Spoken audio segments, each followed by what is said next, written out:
What's good, everybody out there on YouTube? This is your man Shadicstick dropping some hot frog on this mic. There's been a lot of Nintendo Direct rumors, and I just kind of wanted to talk about them. Now, I will say, I'm sorry for not covering all the Summer Game Fest and Xbox stuff. I actually wanted to talk about that stuff. Maybe I'll talk about it in a live stream that I kind of want to do soon, but as you guys know, can't promise that. But anyways, I wanted to talk about the new Nintendo Direct rumors, my thoughts on it, what I believe it honestly just might be at worst, you know, being a pessimist, and then what I'm optimistic to see, and just in general what I think may be possible. But with that all out of the way, let's begin. Alright, this is coming from My Nintendo News. I'll read off the article, then we'll discuss. A Brazilian Nintendo site, which has apparently been reliable for leaks in the past, is stating that a Nintendo Direct presentation is coming next week, and they are not the only ones, as Nate the Hate has also said the same thing. The site, Nintendo Universe, says that they have spoken to both anonymous and reliable sources that the Nintendo Direct will take place next week. The site says that it will not be a third-party partner Direct, as there will be first-party video games showcased. Nintendo has naturally declined to comment on the rumor. So what does all of this mean? I really think, in all honesty, this is going to be the last big hoorah as far as Nintendo Directs and announcements for the Nintendo Switch. Now, the fact that they're having first-party games here and we haven't heard anything major in terms of leaks for first-party games outside of the most recent Mario leak that there's going to be a new 2D Mario game says something. Why do I think this is the last hoorah? First of all, we know Nintendo actually sits on game releases. They have been doing that for the entirety of the Nintendo Switch's lifespan, and there's been a lot of games that have been rumored to be coming or that, you know, were supposed to come in the past but never did or came late. I think the most notorious one is actually the stuff surrounding Metroid Prime. The Metroid Prime trilogy was actually supposed to come to Nintendo Switch, that it's rumored that it had been remastered forever, but we never got it every year, and then suddenly they just shadow drop Metroid Prime remasters, which also tells me that they're going to probably do the same with the other two games. But I think specifically when it comes to remasters, we might see a slew of them coming to the Nintendo Switch to basically pad out that last year, because I also think Nintendo is going to try to essentially replicate the success of the Nintendo Switch day one with their next system. Now, we're very obviously going to get stuff like Pikmin 4, which is their next big, I say big in quotation marks, release, but I feel like that new Mario game could also come. On top of that, we know the Persona trailers actually haven't had Nintendo Switch anywhere in the marketing as far as the trailers go. Now, there have been rumors, especially recently, because there was an unlisted video uploaded to the Atlas channel discussing a trailer with the Nintendo Switch logo at the bottom, and there's been rumors that specifically Sega Atlas has been asked to hold off on uploading anything or talking about a Nintendo Switch version of specifically Persona 3 Reload. On top of that, Metaphor ReFantazio hasn't had anything to say that it's going to come to the Nintendo Switch, but it's going to come to PlayStation consoles also.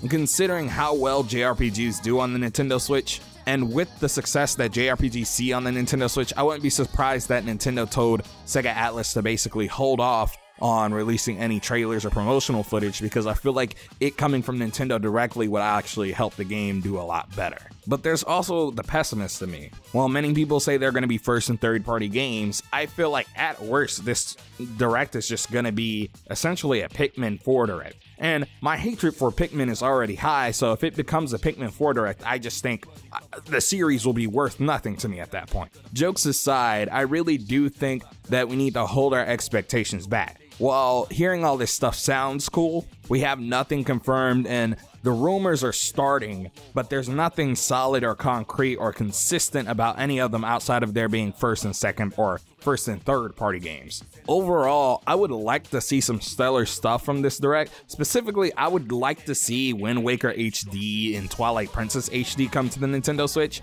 I've actually been really enjoying Tears of the Kingdom, and before Tears of the Kingdom came out, actually, I had started replaying some older Zelda games, specifically the 3D ones with Ocarina of Time, and actually purchased Majora's Mask 3D. It's been really great having Ocarina of Time on the go, because I would play him in short bursts at work, or I was out doing something maybe with my girlfriend. In all honesty, it just makes the experience a lot easier, especially with those older Zelda games, because they're really heavily puzzle based. And while, you know, the combat, especially in Wind Waker, I really love it, Those games I feel are really more complex puzzle games than anything else. There's also been rumors for a Donkey Kong remake or a new game or something like that, but in all honesty, I'm not really super hyped about it. I really don't give a shit about Donkey Kong, but that's just me. And also considering all the stuff that we got from Summer Games Fest, like for me, I'd say Sonic Superstars, we know that that's coming to the Switch. We've seen Switch footage and screenshots and stuff, but for Nintendo to not really say much about it,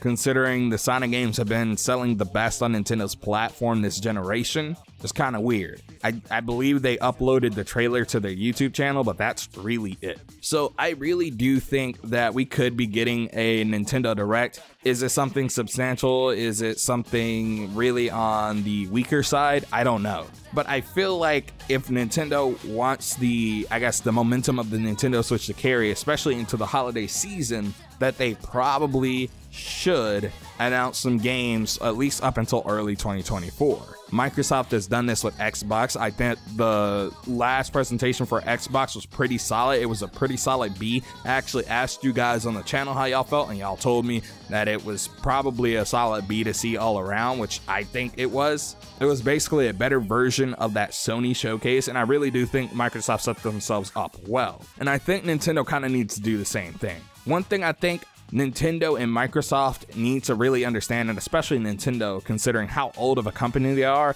but how cocky they typically tend to get, is that they don't have, the consistency of something like a PlayStation. So I really would feel more comfortable, despite owning basically every Nintendo console since the N64, if they really did tell me what games were coming to their platform. The last time they were this successful, they had the Wii, and while they did release a lot of their own games, third-party games started to slow down to a trickle. This hasn't really happened to the same degree with the Nintendo Switch. While the big, Impossible on Switch ports have to a degree, I think that's more so a sign of the aging hardware rather than developer support for the system, because a shit ton of third-party games still come out on the thing. But that's how I feel about everything. I feel like Nintendo just really needs to have solid game releases up until next year, and then they need to just announce the new hardware. I think they even probably need to announce a price drop.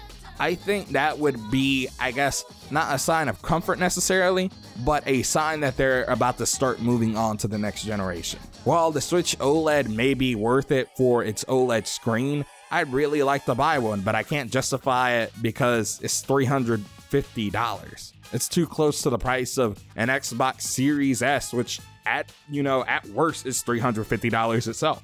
On top of that, there's the Xbox Series X, which is $500, and that's only $150 away. Why would I not save up for that instead? I already have a PS5. I want a Series X. I already have a Switch. What's going to make me, in all reality, double dip? A price drop. But I'm speaking from someone who's basically owned the Switch since launch here. But how do you guys feel in that comment section down below? Please tell me. But anyways, this is being man Shadicstick. Don't forget to comment, like, and subscribe. Make sure you hit that notification bell to keep yourself notified for when I upload. And make sure you follow your boy on Twitter at MobShadic100. But again, this is being your man Shadicstick. We're out of here. Remember, hot Faraga turns to cold Bazaga. Chill out with some more other videos. Peace and have a good one.